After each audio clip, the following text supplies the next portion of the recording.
When it comes to promoting a movie, no single piece of marketing is more important to the film's success than the trailers. Then why are so many of them awful? But the one thing they didn't plan on. But there's just one thing he didn't count on. But there's just one thing they didn't count on. But there was something they didn't count on. But there's one thing. Smile, boys, we're about to retire. He didn't count on. As with my movie posters video, I'm not commenting on the quality of the films themselves, just the marketing that's being used to promote them. Now, this isn't a case of movie trailers once being good but have become bad. Trailers have always had problems. I can't cover every problem, but I'm going to touch on the major ones, the ones that are overused or counterintuitive to the film-going experience. The biggest and unfortunately most common offense is trailers that show too much. This one is so big, it needs to be broken down into sections. First, they show all the best parts. I understand trailers are there to get audiences interested, but there has to be a line between piquing our interest and spoiling a tentpole moment. The first trailer for Independence Day did a good job of showing the aliens' arrival on Earth and the destruction they caused. It leads up to the president's speech, and while it does show a little too much, it doesn't spoil everything. And then comes the second trailer, where they show all the money shots, including what is arguably the biggest moment in the film, the scene where the White House is destroyed. That's a moment that would have been amazing to see unknowingly, but now, after weeks of being inundated with it, when you go into the theater, you just wait for it instead of being surprised. American Pie not only gives away most of its best gags, but the biggest laugh in the movie. The trailer could have implied and stopped there, but they just had to barrel through and show Jim getting caught with the pie. When we try to hold on to our dignity. The next point onto this is trailers that spoil the entire plot of the film. Unfortunately, since the trailers are already spoiling the film, there's no way for me to discuss this without doing the same. Trailer editors are usually given the footage months before the film's complete, so they have to take that and piece together a cohesive marketing device to get people into the theater. Why are they still relying on this outdated way of doing things? Can't the director or producer give the person in charge of cutting the trailer a guideline as to what they can and can't include? I'm sure the director of Terminator Salvation didn't want us to know Sam Worthington was a Terminator. I'm the only hope you have.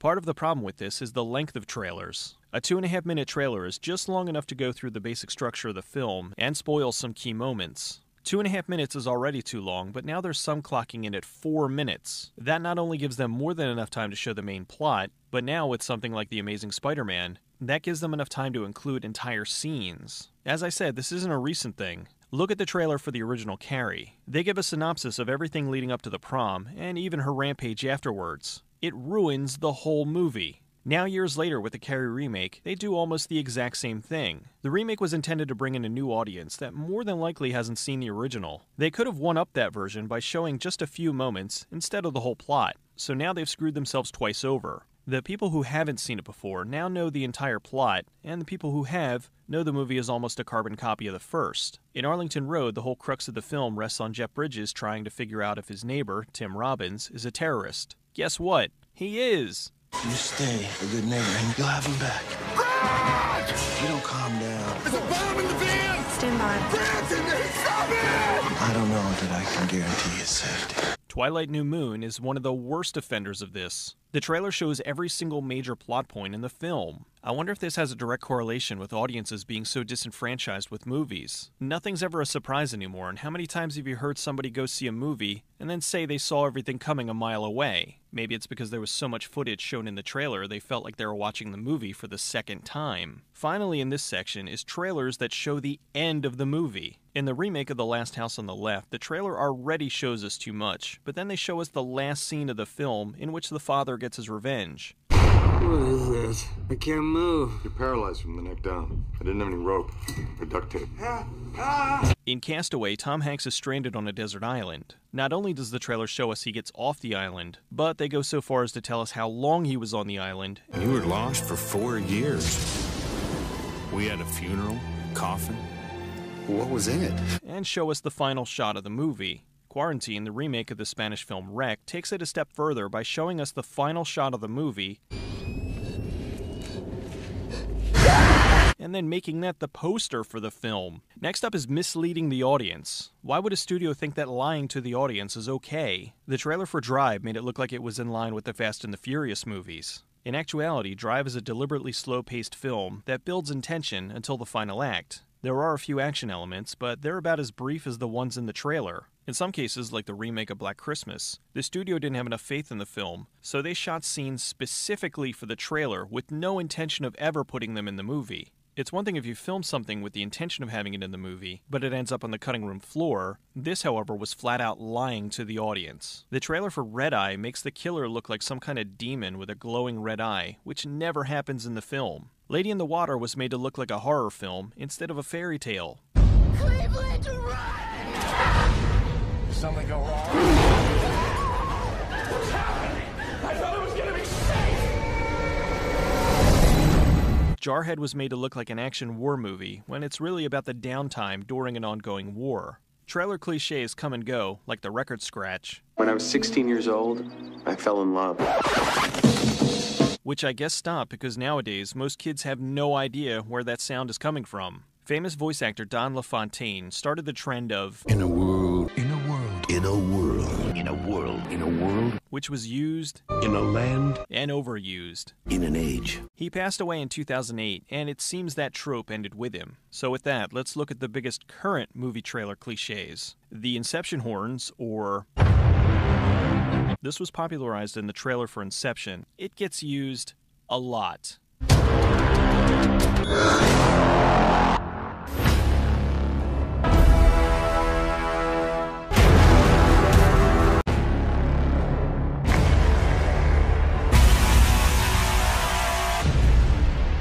Similar to the Inception horns, and just about as frequently, is something I call... This is used to depict a very intense moment in the trailer, and often it's in slow motion. You're too late. Hell's gonna walk there.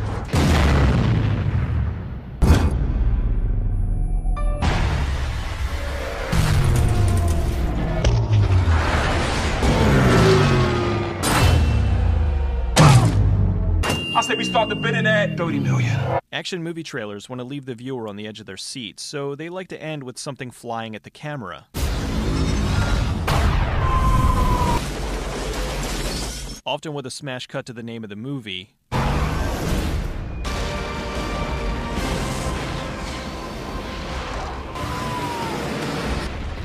This tape will self-destruct in 5 seconds. Or a smash cut to the release date.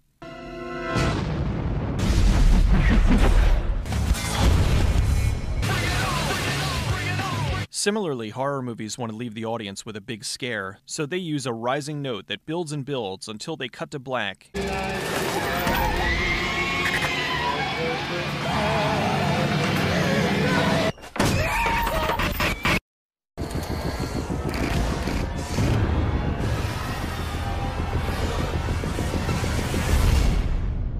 And then boo scare!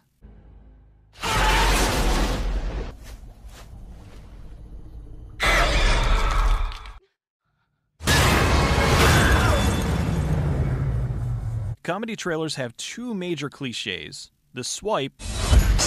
Your room. I am McLovin. December 14th.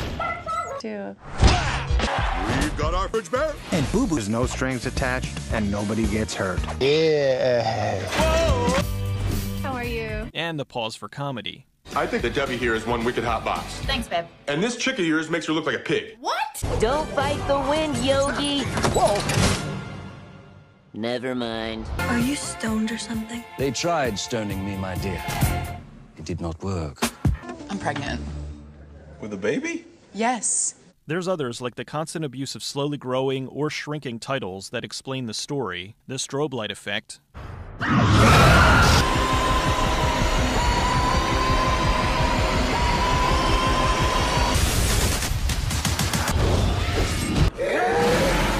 as well as the orchestral soundtrack, which is usually Lux Eterna,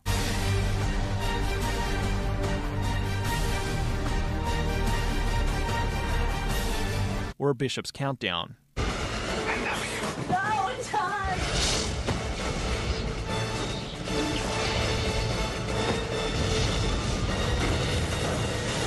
The problem with abusing these tactics over and over, they become so common they're no longer shocking or surprising, so they're defeating their own purpose. What could fix this? Dropping the trailer time to 30 seconds. In 30 seconds, you don't have time to show all the money shots, you can't give away the whole plot, and you don't have time to recycle the same tired cliches. With 30 seconds, they'd have to work harder to fill that time with enough to get audiences interested. Another would be to make the teaser the trailer. The museum trailer for the 1998 Godzilla was awesome. It showed the scale of Godzilla and had everyone talking. Now, this isn't the same as Black Christmas, where they flat out lied to the audience. This was a way to get audiences interested without spoiling anything in the movie. Then the full trailer comes out and they give practically the whole thing away. They did this again with the new Godzilla.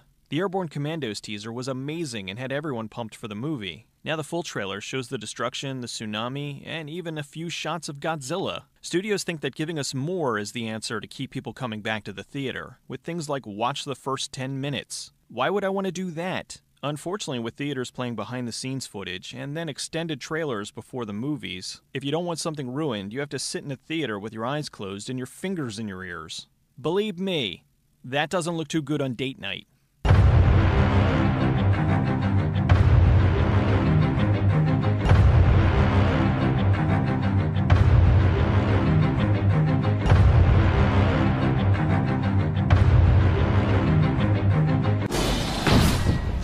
You demanded it. Now playing in theaters everywhere.